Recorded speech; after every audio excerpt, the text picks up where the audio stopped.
Hallo zusammen, willkommen bei Finance Fellows. Mein Name ist Marcel. Wisst ihr eigentlich, wie in eurem Bundesland gewählt wird? Wählt ihr einen Landtag, eine Bürgerschaft oder vielleicht doch das Abgeordnetenhaus? Und habt ihr dabei eine Stimme oder habt ihr 5 oder 10 Stimmen? Wählt ihr Personen oder Parteien? Unterschiede gibt es auf jeden Fall viele.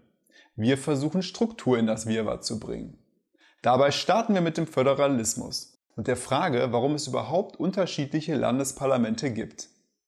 Danach erklären wir die personalisierte Verhältniswahl als gängigstes Wahlsystem.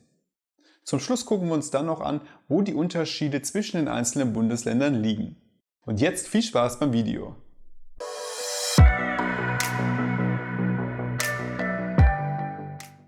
Deutschland ist ein Bundesstaat.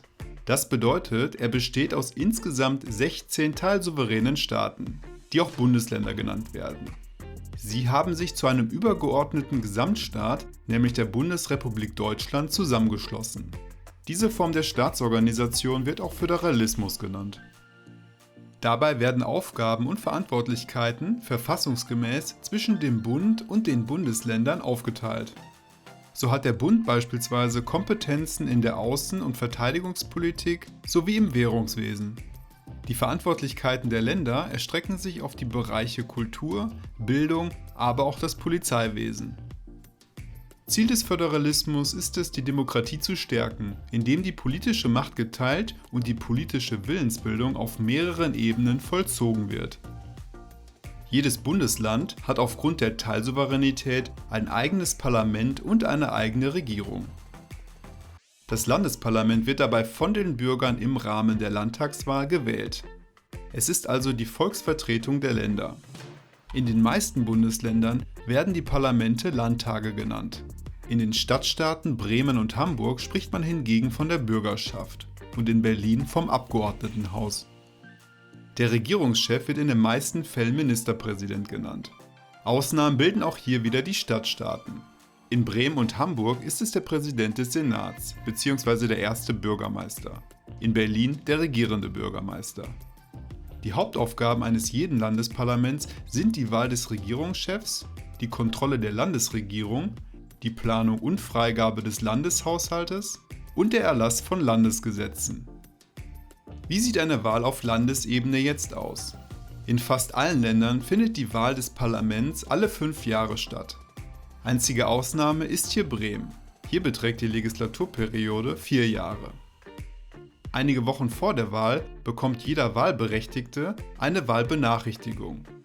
Sie kann als die Einladung zur Wahl gesehen werden und enthält Informationen, wann und wo gewählt werden kann. Dies kann entweder am Wahltag, direkt in einem Wahllokal oder vorab per Briefwahl geschehen. Diese muss aber extra beantragt, ausgefüllt und rechtzeitig zurückgesendet werden. Wie die Wahl genau durchzuführen ist, wird von jedem Bundesland im Landeswahlgesetz beschrieben. Das führt dann auch dazu, dass es über alle 16 Bundesländer hinweg zu Unterschieden in der genauen Ausgestaltung zum Beispiel des Wahlsystems, der Stimmzahl und der Sitzzuteilungsverfahren kommen kann. So sind auch die Landesparlamente unterschiedlich groß. Das größte Parlament mit 181 Abgeordneten liegt in Nordrhein-Westfalen, das kleinste mit 51 im Saarland. Für alle Landtagswahlen gilt jedoch, dass sie allgemein, gleich, unmittelbar, geheim und frei durchgeführt werden müssen. Wählen und gewählt werden darf in den meisten Fällen jeder Bundesbürger, der mindestens 18 Jahre alt ist. Ausnahmen gibt es aber in Brandenburg, Bremen, Hamburg und Schleswig-Holstein, wo auch schon ab 16 gewählt werden darf. In den meisten Bundesländern wird, wie bei der Bundestagswahl, nach dem Prinzip der personalisierten Verhältniswahl gewählt. Das bedeutet, jeder Wähler hat 2 Stimmen, eine Erststimme und eine Zweitstimme. Schauen wir uns deshalb dieses Wahlsystem beispielhaft für das Bundesland Hessen genauer an. Die Erststimme, manchmal auch Direkt- oder Wahlkreisstimme genannt, spiegelt den personalisierten, auch regionalen Teil der Wahl wider. Mit ihr werden die Direktkandidaten aus den Wahlkreisen gewählt. Jedes Bundesland hat dabei unterschiedlich viele. In Hessen sind es zum Beispiel 55. Die Kandidaten eines Wahlkreises treten dann direkt gegeneinander an. Dabei müssen sie nicht unbedingt einer Partei angehören. Der Kandidat mit den meisten Stimmen zieht direkt in das Parlament ein. Er oder sie erhält ein sogenanntes Direktmandat. Alle anderen gehen leer aus. Die Erststimme entscheidet jedoch noch nicht über die Sitzplatzverhältnisse im Parlament. Dies erfolgt über die Zweitstimme, weswegen sie auch als die wichtigere Stimme gilt. In einigen Bundesländern heißt sie auch Landes- oder Listenstimme. Mit der Zweitstimme wird bestimmt, wie stark eine Partei prozentual im Parlament vertreten ist. Ganz konkret wird hierbei die Landesliste einer Partei gewählt.